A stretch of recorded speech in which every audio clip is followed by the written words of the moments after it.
Welcome to Cover Zero Sports and Hot Takes with your host, Joshua Fisher.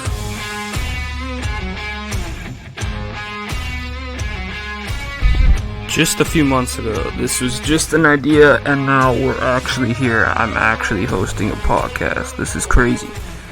Alright, welcome to Cover Zero, where I absolutely analyze everything for no reason and make the dumbest takes, but somehow they make sense. I'm your host, Joshua Fisher, and this is what I'm going to be doing now. A podcast once a week.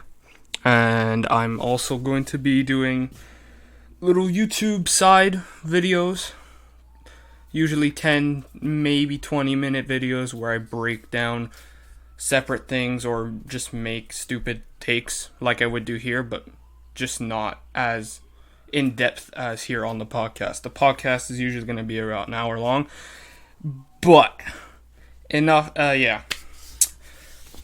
The YouTube videos are just going to be me being goofy, breaking things like I would on here. Enough about here now. The Tampa Bay Lightning defeat the Montreal Canadiens in 5 with a shutout for the series clincher, Vasilevsky's 4th in a row. That is absolutely incredible. Not for us Habs fans, though, unfortunately. Tampa did a lot of things right. You can't go wrong being 18 mil over the cap.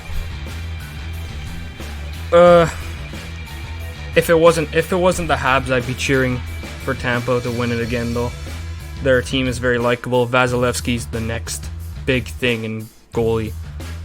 Carey Price was the present. He is the future, and he could be qualified as the present now, though. Especially with the performances he's giving now and has been for the last 2-3 years. Tampa did a lot of things right. Other than being 18 mil of the cap, they beat Montreal in their own game. Montreal was very good at playing counter defense, playing counter this, counter that, playing like a snapping turtle, being all shell. Carey Price was the shell, the defense was the shell. And then they would just snap back right at you, out of nowhere. Either in breakaways or 2-on-1 or whatever it was. Tampa did that better and with more. Almost like Toronto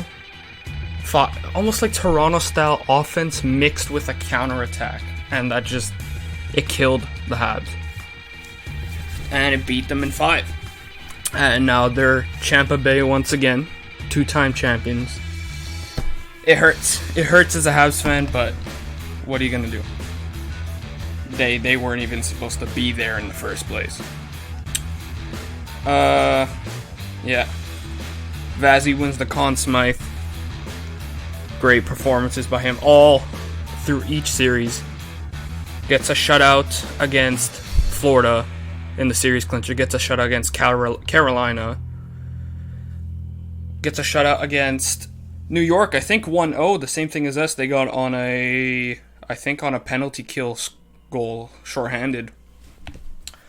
And then he beats Carey Price, beats the Habs, and gets another ring. Another player to talk about on there is Kucherov. He is the ultimate villain, but the ultimate weapon at the same time. If you're good at something, you don't do it for free, and if you're good at something, why not show it off? Why not use your mouth? Kind of like a McGregor kind of vibe, where he's just spouting, talking about, oh, Montreal this, your fans are excited for this after one win. Your series win was against Vegas. Your victory was in Vegas. You had nothing here. The ultimate villain, but I kind of respect it as a Habs fan, because that's what we were missing for a long time in the NHL world, was a really good villain. It's just unfortunate. You never want that to happen to you.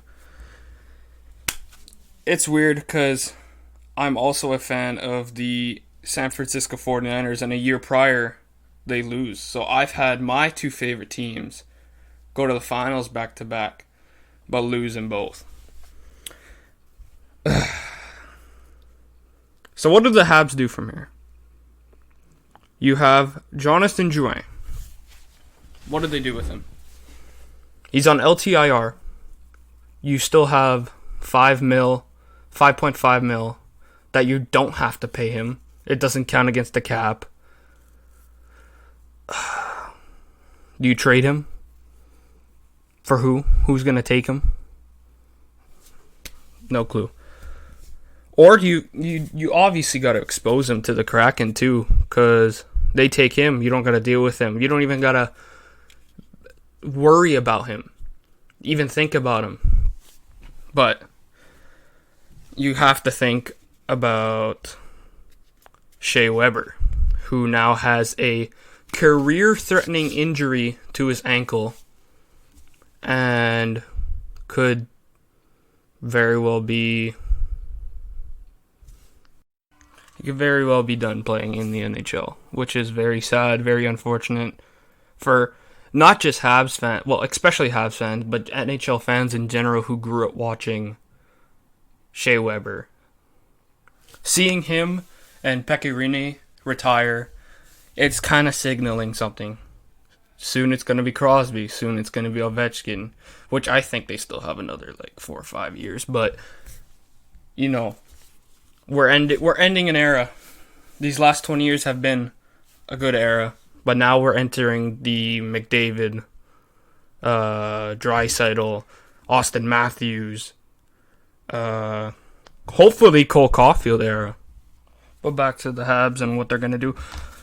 During the time of filming this, 9:01 p.m., July 15th, Jack Eichel is on the trade block, and there's been rumors about the Habs trying to go for him. Problem is, the Buffalo Sabres, they want 2 prospects and at least 3 third-round picks. Now, that doesn't mean that's what they're going to get, but that's what they want. If the Habs want to trade for him, I would give KK. I don't know who else I would give in terms of prospects. I don't mind giving the next 2 first-rounders. Not 3, though. There's been rumors of the Habs trying to trade this year's first-round pick because they have the 31st.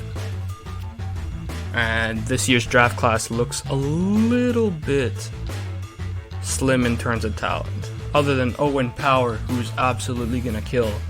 I don't know how much he's going to kill, whether he's on the Kraken or Buffalo Sabres, who he's going to be a top 2 pick no matter what, but I think he's going to go 1. Owen Power. But, yeah, again, back to the Habs. With Jack Eichel, I don't think we should go for him.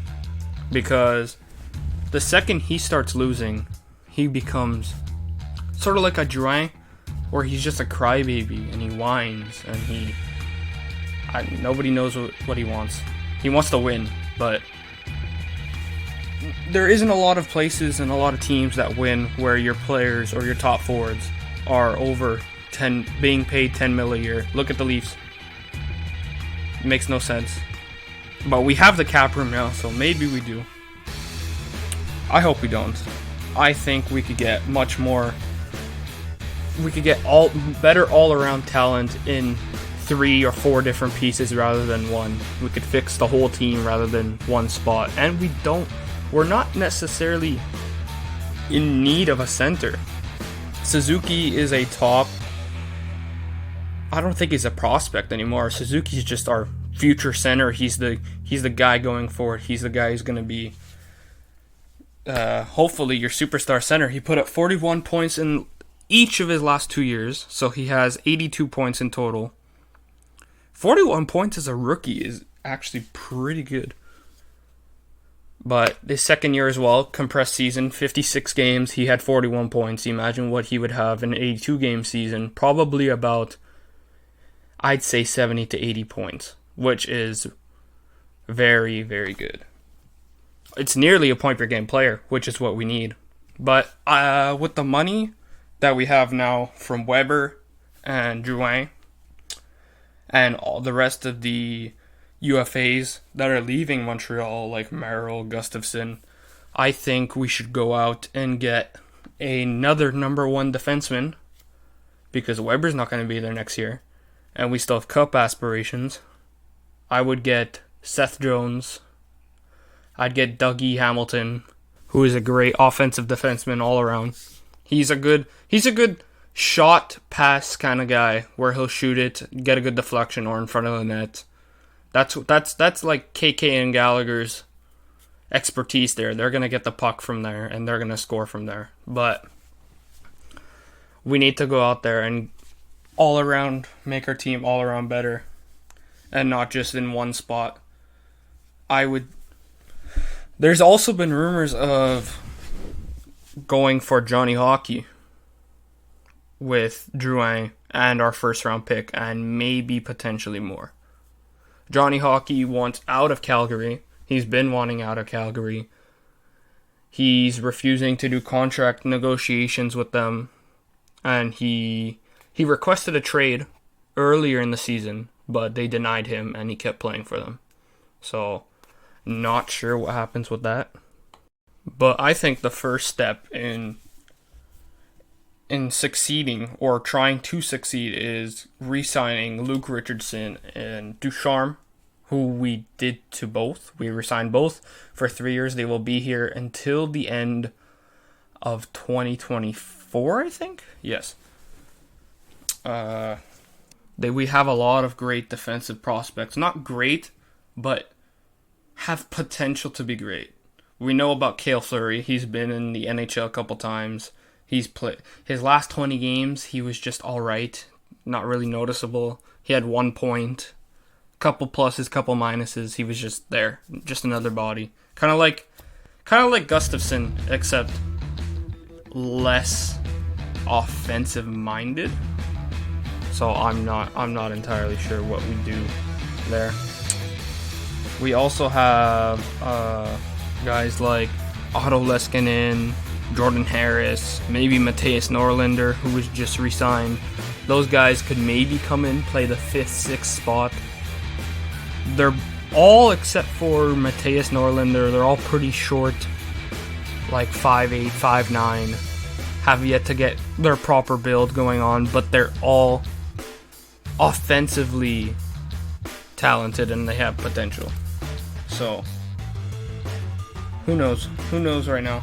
All we could do is guess until the off-season officially starts, which is after July 24th, after the expansion draft, where teams could talk and maybe make a trade, maybe sign a few guys, all to make their teams better for Lord Stanley.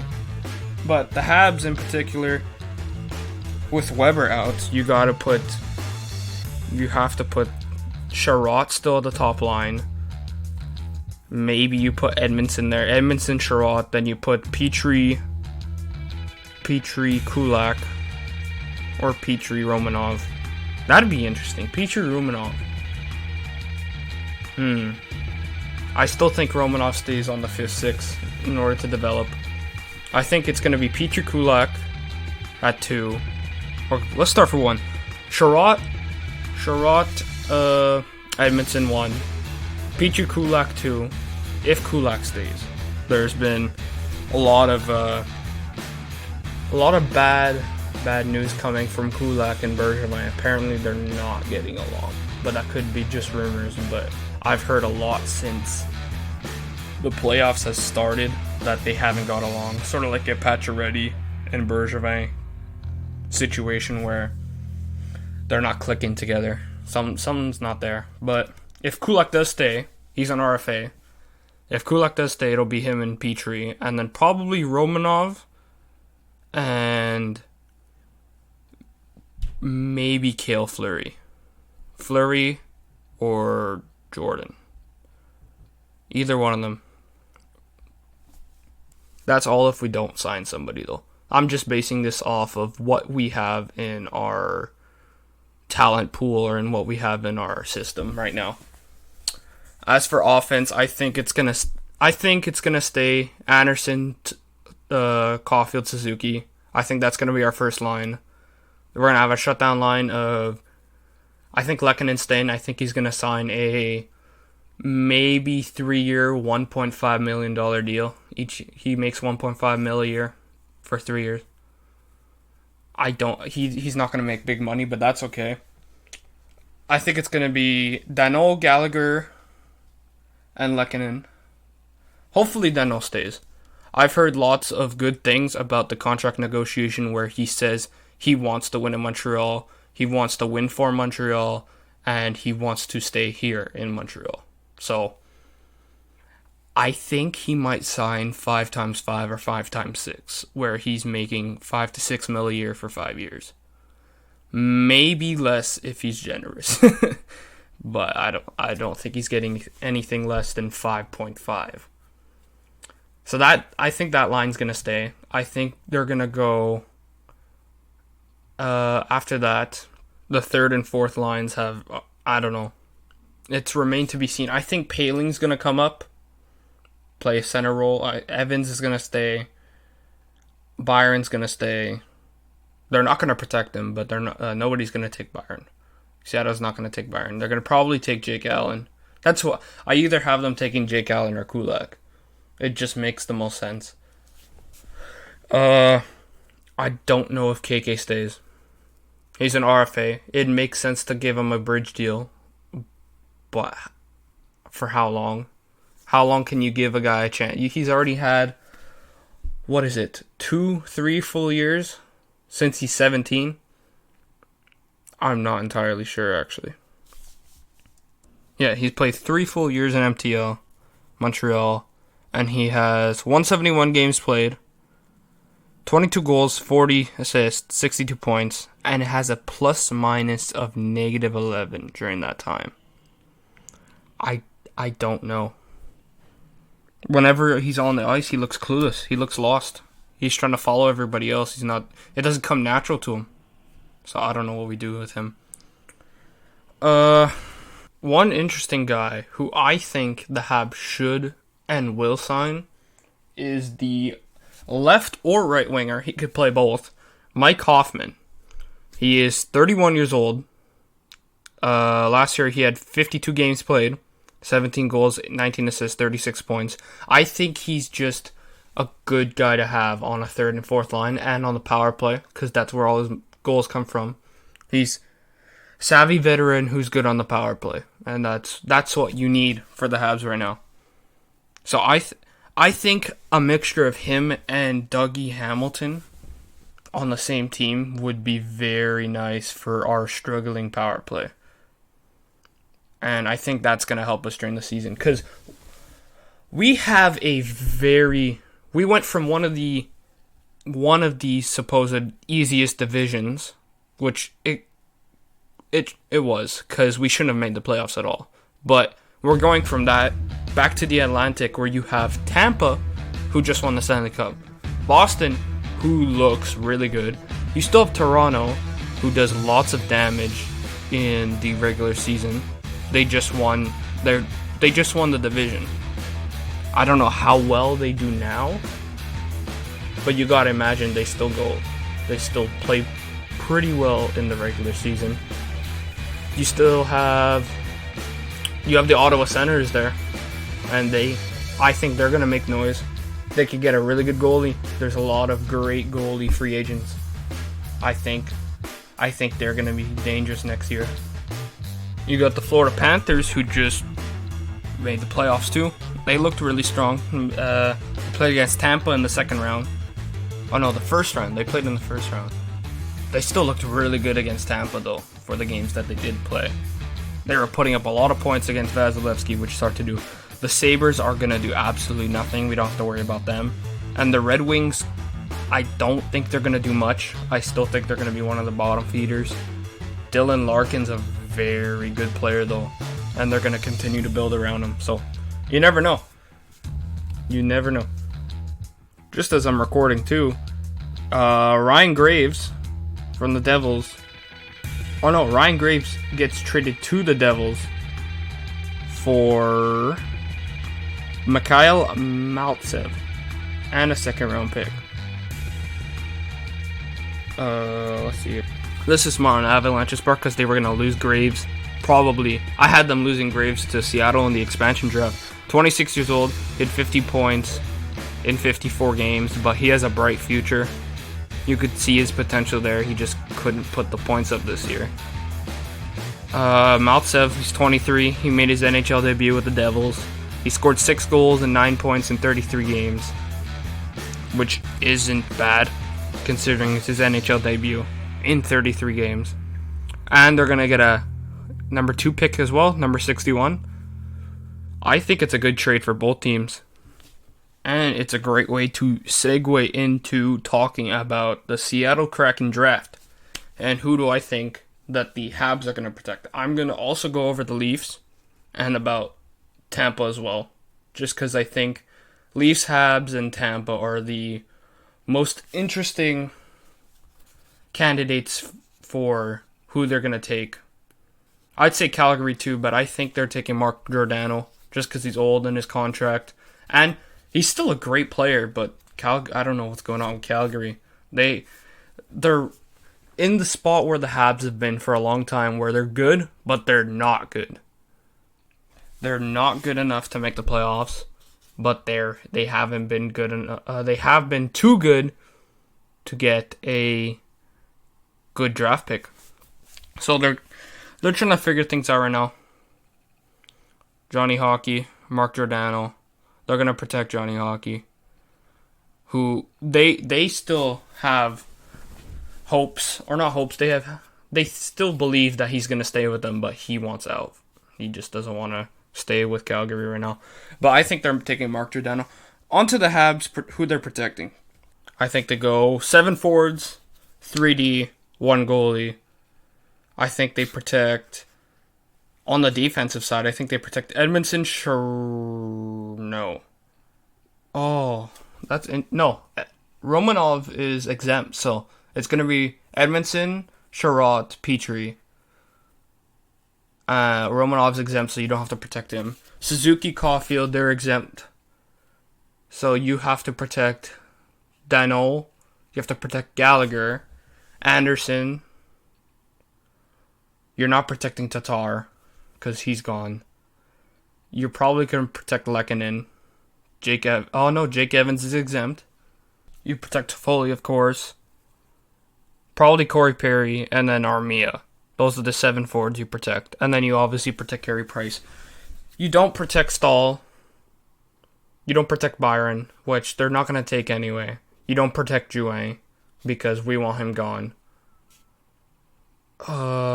Suzuki, Caulfield are exempt, so that's pretty much it. I think they're going to take Jake Allen or Brett Kulak, which either way, I prefer if they take Jake Allen, because personally, Jake Allen's a really good goalie who has great starter potential, who has been a starter, but he's getting on the older side too, wrong side of 30. He's 31. And you got Caden Primo coming up too. Have him get some backup time, because he's supposed to be the next big thing. And last year he was abysmal. He had 1 win, 2 losses, and an overtime loss, I think. And that loss against Toronto was god awful.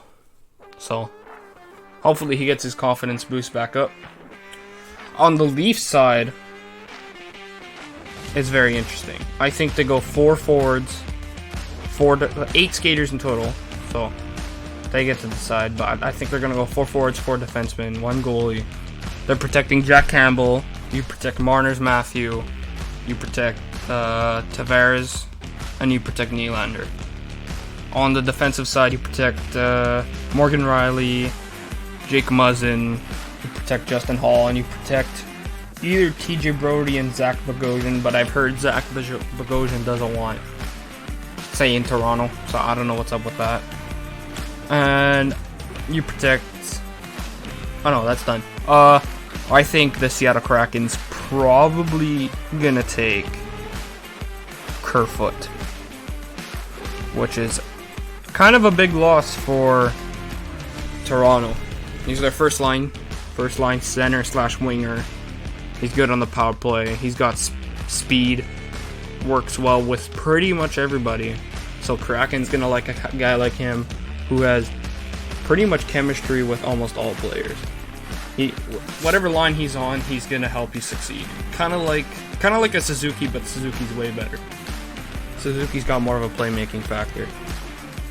Now on to Tampa. This one's a little more interesting because apparently there might be quite a bit of trades that could happen from Kraken to Tampa, or the opposite, I should say. You obviously got to protect Andrei Vasilevsky, the Conn Smythe winner. He should have won it last year too, but Victor Hedman just went off and killed everybody. You protect Victor Hedman on the defensive side.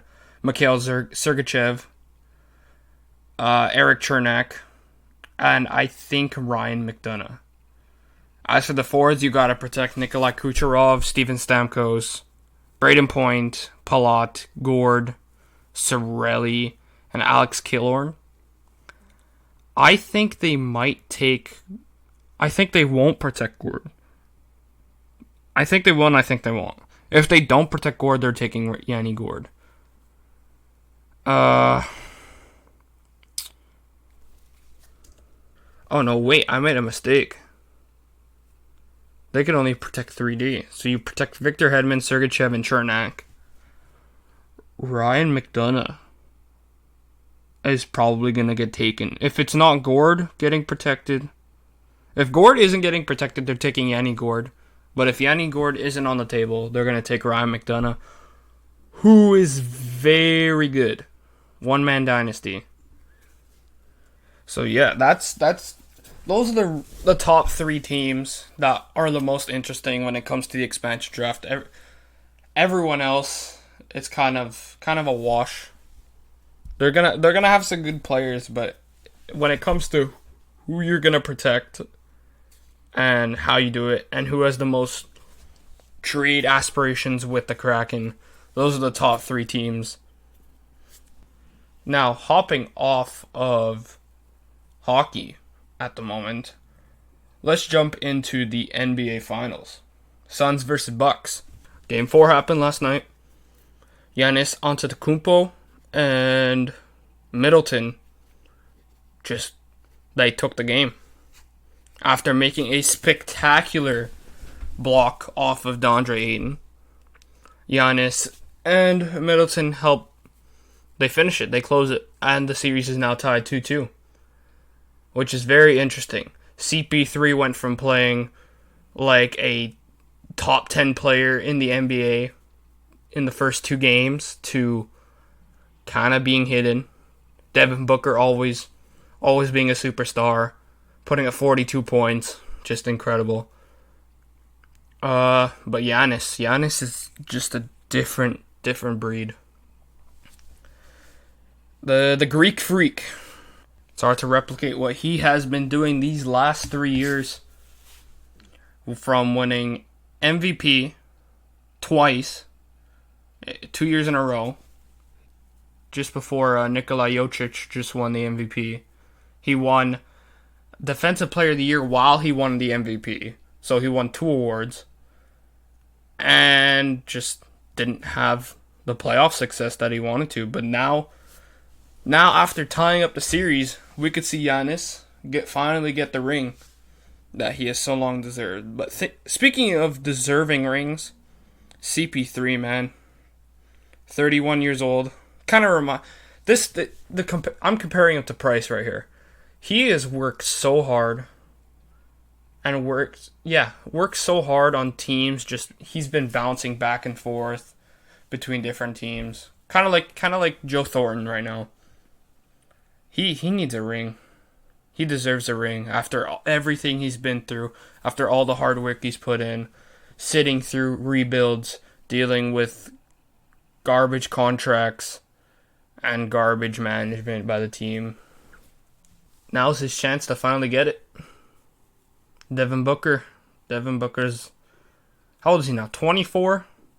And he's playing like he's a 10-year vet and just absolutely killing people. Kind of like Trae Young was doing. But Devin Booker's in the final, and Trae Young had a lot more swag to it, but Devin Booker's just professional. Just takes it in, does what he's got to do, leaves. Who deserves it more? I don't know. Who deserves a ring more? This is like one of these finals where you're cheering for both teams. If you're not a fan of the Bucks or the Suns, you're cheering for both teams to win. The Suns have never won a ring before, never won a championship, and the Bucks haven't won a ring since 1973.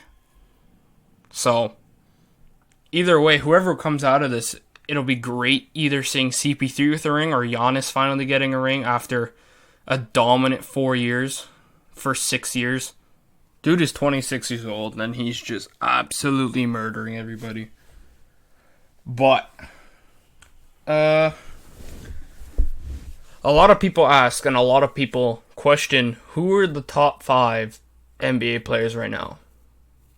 Because, speaking of Giannis, he's got to be up there too, right? Especially after all he's done. But is he number 1? Is he the best player in the NBA, especially after last night? I don't know. I don't know who I'd put. The top 5 in the league, not in any particular order. LeBron has to be up there. Steph Curry, Giannis, Luka, and KD. Ranking them is so tough.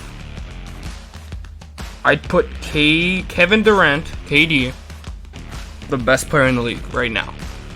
Just his offensive ability, his defensive ability, his shooting ability. Everything about him is just incredible. He doesn't know when to stop. It's too bad that James Harden and Kyrie were hurt all year, or else the Nets would be killing everybody in the finals. They would have killed the Bucks. But Kyrie was injured. That's what happens when you have a big 3. 1 or 2 of them go down, you're not winning because you got no depth. But yeah, he's the best player in the league right now. Number 2, I'd put Luka Doncic, who is my favorite player in the league right now. He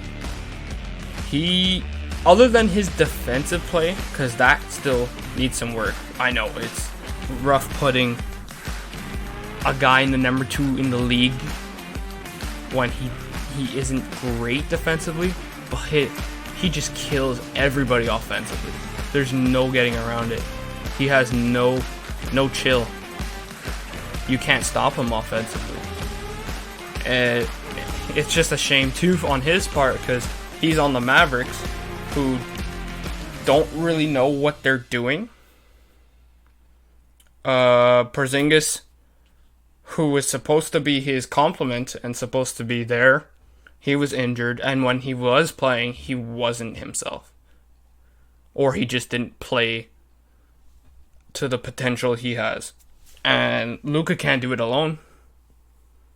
So, something needs to be fixed there. I've heard some rumbling of him not being happy, but I'll have to see that officially to believe that, because he seems like he's doing fine. I'd put LeBron and Steph Curry tied at 3. If I had to put, I'd probably put LeBron over. So LeBron 4, LeBron 3, Steph Curry 4. LeBron, 36 years old, but he's still one of the best players in the league. I figured they wouldn't beat the Suns because, first of all, AD, super injury prone all year, same as LeBron. Schroeder did not play well at all, and you're paying him a lot of money. Kuzma as well, just didn't play up to speed. And when you don't have LeBron playing at 100%, you don't have AD playing at 100%, what can you do? Steph Curry, if Klay Thompson was there this year, he was injured all year. If Klay Thompson was there, they'd be a top 4 seed. Curry can't do it alone either. Steph Curry, the best shooter in the world ever.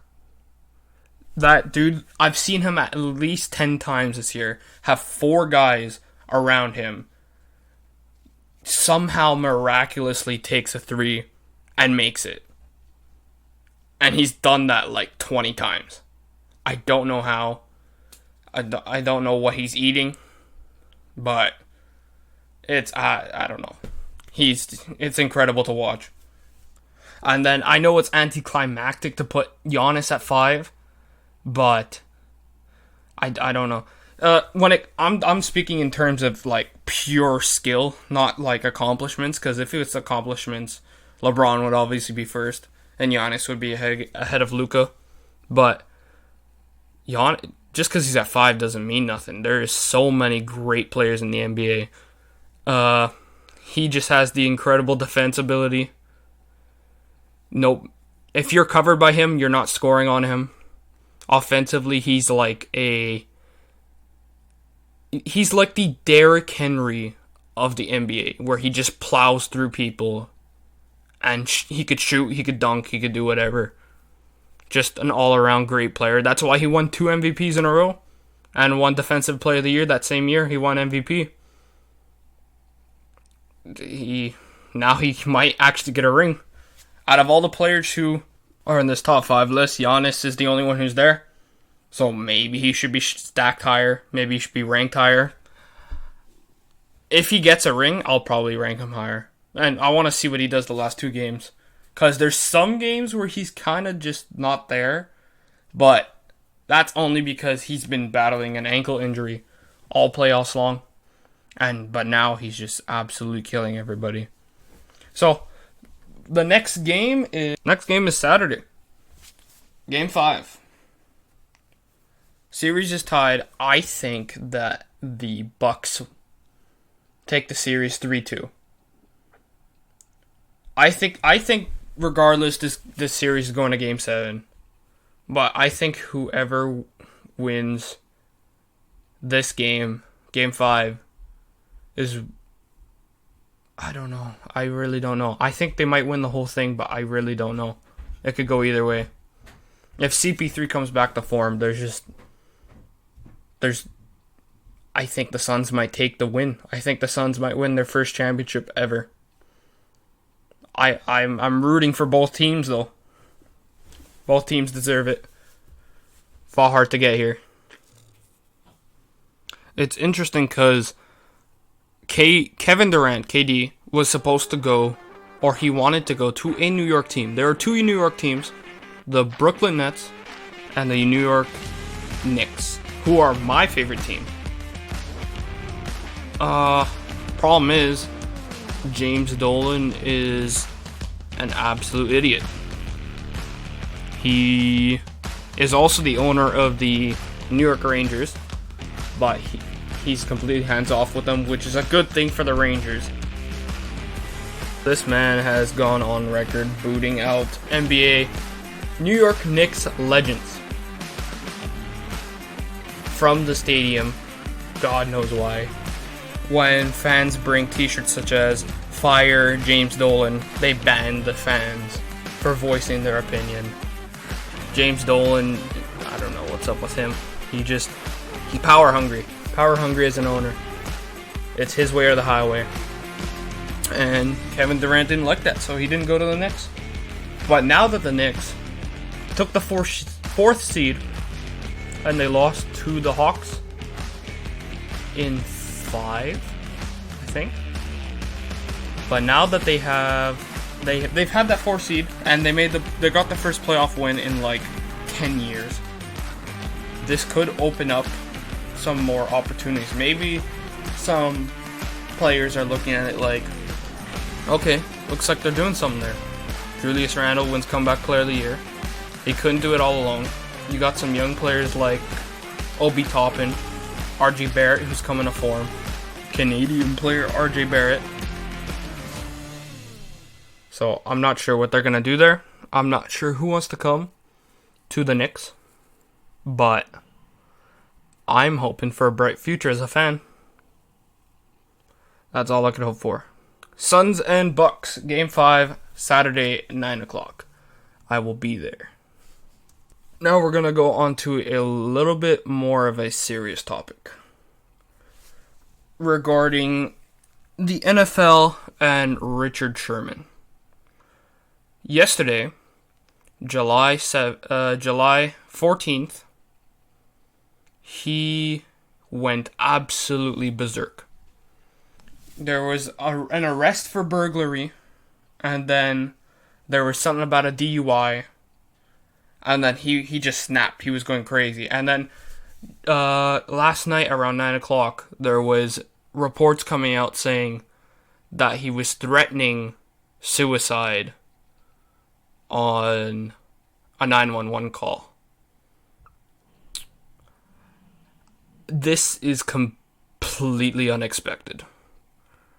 Everyone knows him as Uncle Sherm. He's the mature guy. He's the leader in the locker room. He's the guy who's not controversial. He's the guy. He's a trash talker. I know that as a Niners fan, when he defended against Michael Crabtree and he literally killed us. Legion of Boom era. Spouting nonsense about, y'all, you can't put me up against a sorry receiver like Mecca. Yeah, all that. But this is out of nowhere. Just gone absolutely crazy. Just an hour ago, he came out of prison. He's still going to be faced with a DUI charge and a burglary charge on his record. He's going to have a criminal record now. And he's going to get a series of fines. Now, I don't want to assume anything. I don't want to be ignorant. But something's not right up in there. So, maybe he needs to get that checked out. Because he just snapped. He pulled an Antonio Brown. But worse. Like actual crimes. And then threatening to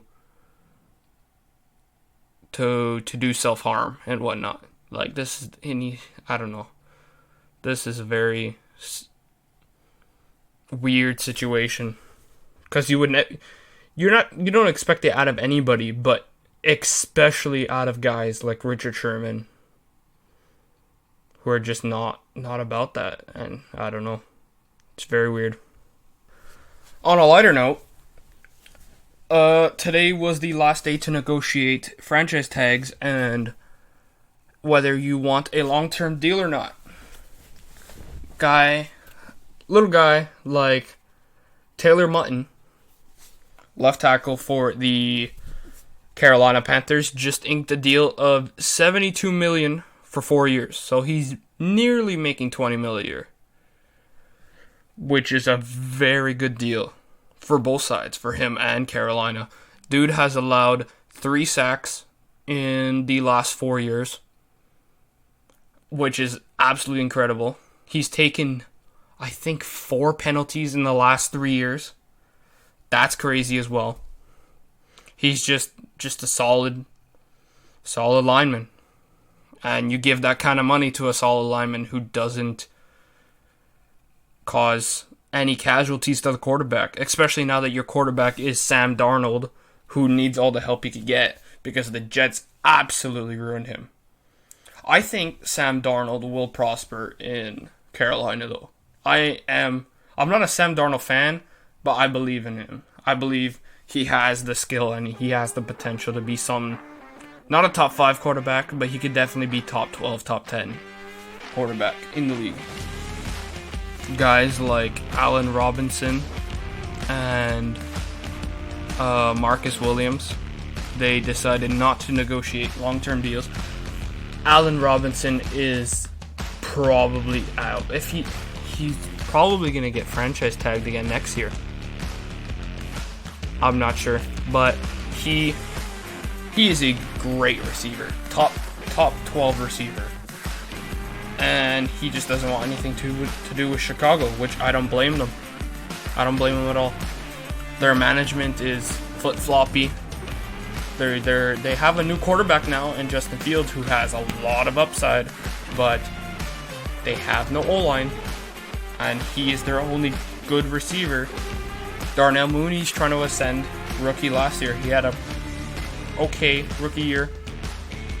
They have a great running game, though, but I don't know how well that's going to keep going because they just cut a bunch of offensive linemen who were the good for them. So I could see why he wants out. I would want out too. Until we see something from Justin Fields, which he's a rookie, you're not supposed to see anything spectacular. But if Matt Nagy could somewhat form a good season with a rookie, I think maybe there's hope that he could sign. But he's wanted out since last year, so I don't think he's going to be coming back. Where do I think he goes out of the Bears? I think he could go to the Ravens. I think he could go to the Patriots. The Niners would be interesting, but I don't know if I want a guy like him. You're going to have to pay him a lot of money, and we just paid a lot of our players a lot of money. We have like $12 million cap left. He could go back to Duval. He's talked about it. Yeah. I could see him going to Denver. Denver's a strong one too. As for Marcus Williams, he's not going to get a deal. The Saints are just in cap hell. I'm surprised they still have all their players. Drew Brees just retired. You just signed Taysom Hill to a big contract, but most of it is voidable, so it was kind of smart on their part because they got $5 million extra on cap because of it, so that's brilliant cap loophole. But Taysom Hill, he's not going to be the starter. I like to see Jameis Winston. I want to see him be very good. Not very good, but I want to see him do better than he did in Tampa Bay, where he threw 30 touchdowns, but 30 interceptions. Yeah. I think he's going to do a lot better. He got laser eye surgery, so maybe his vision gets better. I don't know what that does exactly, but he's going to have Michael Thomas. I don't know who else really they have on receiving. Alvin Kamara, but he's a running back. I'm sure they're gonna have younger receivers come up. They got some rookies too. Sean Payton's gonna figure it out. But Michael Slant Thomas beats everybody on the slant moves. You don't even have to throw it far. Jameis Winston, his problem was he chucked it like 50 yards down. He has an arm, but he had no aim. All you got to do is throw it to Michael Slant Thomas, who's going to run 10 yards down the field at most. Easy receptions all the time. And it works, so if it ain't broke, don't fix it. I mean, yeah. If it ain't broke, you don't have to fix it. I don't know. I don't know. Brain go off. And then there's Tom Brady, who literally played all of last season on a torn MCL and won a Super Bowl. His 7th Super Bowl ring, he won playing on a torn MCL all season long. On a new team. With a new playbook. With a new coach. He's the GOAT.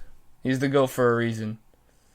He's not the most talented quarterback, that's for sure. But he does everything right, and he wins. He's the guy you want in the last 4 minutes of the Super Bowl or any game to clutch up. There's no other guy like him. It's just, I find it so funny. So until that's pretty much it for the franchise tags. There a couple other guys, they didn't really sign new contracts. They're playing on the franchise tag. Guys like Chris Godwin, who I think later on in the season is gonna get like a 3-4 year deal. He's not a number 1 receiver, but he's definitely top 12 receiver when he has a complement. He's a complement receiver to Mike Evans, and he would be a complement receiver to a number one receiver. That's why he's so good, because you're going to have Mike Evans or whoever's the number one getting double covered most of the time, and he's just going to reap the benefits. And even when he is the number one receiver, he still plays very well. So I think he's going to get a deal with the Bucs. 3-4 years, maybe. I think he makes like $22 million a year. Quarterback money. Everyone's getting paid quarterback money, and the quarterbacks are getting paid like they're, I don't know, Bill Gates. Last but not least, Conor McGregor versus Dustin Poirier. I predicted Poirier would win. I didn't know it would be like this. Dustin claims that he clipped McGregor on the ankle, and he broke it. McGregor broke it after leaning in for a punch, and it just didn't work out for him. But now today, Conor mcexcuses is coming out saying that, oh, I had ankle problems before that. I was suffering an ankle injury before that, which, even if it's true, you don't use that as an excuse. He's done. I don't see him ever. He's not that guy anymore. He's not that guy who just... He's still got the trash talking factor, but that's all he could do. He's won one fight since Obama was president, and it was against 40-year-old Cowboy Cerrone, who I love Cerrone, but you could tell he wasn't going to win that fight. He's close to 40, and he's out of shape. McGregor was winning that fight. But he's not washed. He is washed. But it feels wrong calling him washed. He's like a broken shell of himself, just trying to prove that he's still got it. He's like an old man fighting in the war with a bunch of youngins, just to prove that he's still the man he once was. Oh, it's nothing like it was back in the day. He wants another fight with Poirier, but he has to do 12 months of rehab. I'm sure they're gonna fight again. Poirier's gonna absolutely kill him. It feels weird because I'm a McGregor fan. I've always been a McGregor fan. All back when he was like, "Where's my other belt?" But he's just not that guy anymore. Even his trash talking, he's not backing it up. Here's the thing that's going wrong for him. He is the master of counterattacking. He waits for you to punch in, he waits for you to move in, and he has a nasty 1-2 and a nasty head kick as a counter. That's his system. That's it. That's his way to win. He has the habs mentality of waiting defensively, throwing in a few jabs in here and there, and then once the opportunity arises, he just counters, and that's how he knocks people out. But if you ground him, or if you play just as defensively and you don't let him get that counter punch in or that counter attack in, he doesn't win. If he doesn't get it going, he doesn't win. And if you have him on the ground, you're gonna win. Look at Khabib. Look what Poirier did to him twice. Even though he just won by a doctor's decision this fight, he was still dominating the first round. He put McGregor on his back and he just wailed on him. Nothing McGregor could do. Yeah, so I think McGregor should be done. He should keep his legacy. I want him to keep his legacy. If he wants to fight again, fight against a guy who's up and coming. He should fight an up and coming guy and then beat the up and coming guy. But if I'm saying up and coming way too many times. But if the young superstar, I should say, beats him, that's oh my god, I just beat McGregor. But if McGregor beats him, then he beats him. And then he can retire on a good note. He's still the first ever double champ in UFC history. People still tend to forget that because there's so many double champs now. But yeah, I think he should hang up the gloves. Ladies and gentlemen, this has been Cover Zero Sports and Hot Takes, the first episode. I'm very excited and I'm very happy. I will be continuing this, and I hope to be continuing this for a long time. This is a fun first episode. This is very. I hope bigger stories come out though. I want to talk more. I want to talk about the bigger things. That's why I can't wait to the official off-season hits for the NHL. I'll be talking all about that. When football starts, that's going to be so fun to talk about. The NBA off-season. Sports just ended and I started a sports podcast. Either way, this has been fun. Thank you for watching. See you.